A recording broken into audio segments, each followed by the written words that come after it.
Okay. ஓம் சரவண பவா மந்திரத்துடன் மற்ற முக்கிய முருகன் மந்திரங்கள் மற்றும் அவற்றின் தொழில்நுட்பமும் ஆன்மீக அர்த்தமும் தமிழில் விரிவாக. 1. ஓம் சரவண பவா. ஓம் சரவணா பவ. மந்திரம். ஓம் சரவண பவா. அர்த்தம். சரவண என்பது முருகனின் பிறப்பிடம், சரவண பொய்கை. பவா என்பது பிறந்தவர் என்ற அர்த்தம். இதைச் சொல்வது முருகனின் பிறப்பை நமசிவாயமாக பூஜிக்கிறது. ஊக்கமாகும் குணங்கள்.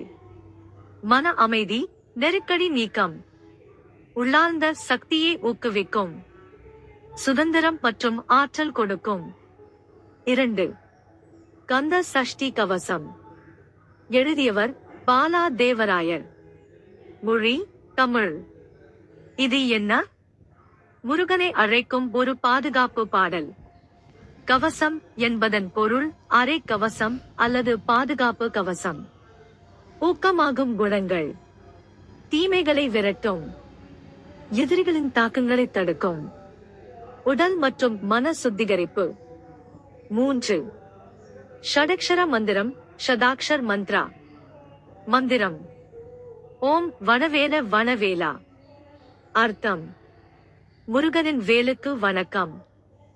வேல் என்பது ஞானம், துணிச்சல், தீமையை அழிக்கும் சக்தி. 4. சுப்பிரமணிய மந்திரம். மந்திரம். ஓம் சுப்பிரமணியாய நமஹா.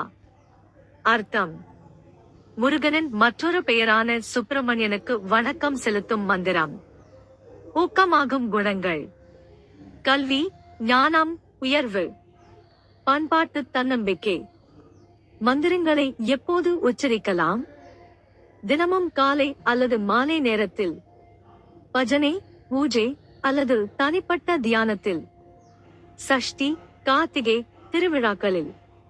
விருப்பமிருந்தால் நான் ஒவ்வொரு மந்திரத்தையும் பாரம்பரிய, பாக்தி மற்றும் புனித தமிழ் இலக்கியம் அடிப்படையில் மேலும் விளக்கலாம். தொடர வேண்டுமா? எந்த மந்திரம் அதிகம் ஈர்க்கிறது உங்களை?